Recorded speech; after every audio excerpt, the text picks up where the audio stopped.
अमन कुमार जी जम्मू से। राधे राधे, जय श्री रघुवंश। प्रभु जी राधे राधे। महाराज जी आपके चरणों में कोटि कोटि प्रणाम। महाराज जी, अगर संसार में कोई किसी से प्रेम नहीं करता, कोई किसी का नहीं है, इस भाव से मैं चलूं तो मैं ग्रस्त जीवन में हूं। माता पिता और धर्म पत्नी के प्रति मेरा क्या भाव होना चाहिए महाराज जी? भगवत इन दोनों भाव, भावों में कैसे समझ? भगवत भाव। कोई किसी का नहीं है, तात्पर्य बाहरी व्यवहार से। जैसे कहा गया ब्रह्म सत्यम जगन मिथ्या, तो मिथ्या का तात्पर्य इन शरीर राग से है। देखो, तुम्हारे रोके नहीं रुकी बाल्यावस्था जवानी में बदल गई, जवानी बुढ़ापा में बदल जाएगी, या इन तीन अवस्थाओं में किसी में से मृत्यु आ जाएगी, शरीर छूटेगा। तो झूठा व्यवहार इसका है ना। हम जिससे प्यार करते हैं, कई बार हम यहाँ एकांतिक में भी कह चुके हैं, हम उसे नहीं जानते हैं। बिना जाने प्यार झूठा है कि नहीं है? बिनु जाने न होए प्रतीति, बिनु प्रतीत होए नहीं प्रीति। आप कह रहे हो हम आपसे प्यार कर रहे हैं, किसको बोल रहे हो आप? बोले वो हमारा दोस्त है। हाँ, दोस्त कौन? बोले ये। तो ये किसको बोल रहे हो? देह को। कर लो दिखाना दे उस तीस देह से। अगर दोस्त के अंदर का वास्तविक दोस्त गायब हो जाए तो उस दोस्त के शरीर को क्या करोगे तुम? नष्ट कर दोगे। तो झूठा हुआ ना प्रेम। अच्छा, जो अंदर था उसे को तो तुमने जाना ही नहीं, फिर क्या भाई? इसीलिए हम कहते हैं कि जो वास्तविक प्यार करने योग्य हैं वो प्रभु है। वही सबके हृदय में है, बिना उनके इसकी सत्ता नहीं है। उसको मान के प्यार करो तो बहुत बढ़िया प्यार होगा। मानो जैसे पत्नी है, मेरे भगवान इस रूप में मेरे जीवन साथी बनकर आए हैं, कितना बढ़िया प्यार हो जाएगा। अब वो थोड़ा कड़ुआ व्यवहार भी करेगी तो हम सह जाएंगे।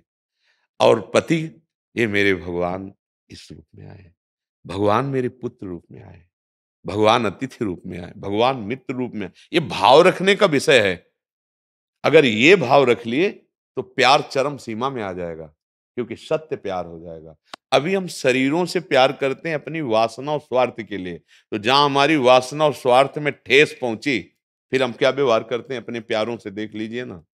अरे अपने प्यारे को तुम सुख देने के लिए प्यार किए थे या सुख लेने के लिए? तो नाटक ही तो कर रहा था।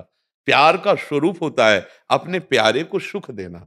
सुख लेना प्यार नहीं होता, उसे वासना कहते हैं, काम कहते हैं, राग कहते हैं, मोह कहते हैं। तो मोह, राग, काम, वासना ये झूठा है, असत है। नासतो विद्यते भाव, इनकी सत्ता ही नहीं है। आगमा पाइनो अनित्यास्तास्तितिक्षस्व भारत, ये आने जाने वाले विकार हैं, प्यार नहीं है। सच्चाई बोलो, किसे प्यार कहते हो तुम? किससे प्यार किया? जिस शरीर से प्यार किया तो वो बना रखो उसको, जब वो चला जाए जो अंदर है। बोले अंदर कौन? बोले हमें कोई पता नहीं। तो प्यार किससे किया? बस यही प्रश्न अगर दिमाग में रख ले तो प्यार श्री कृष्ण से किया।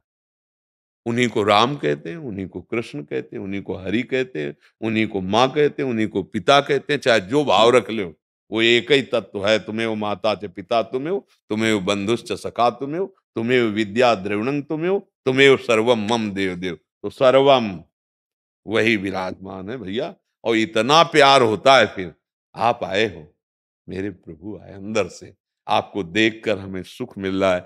आपसे बात करके आपकी हम पूजा कर रहे हैं।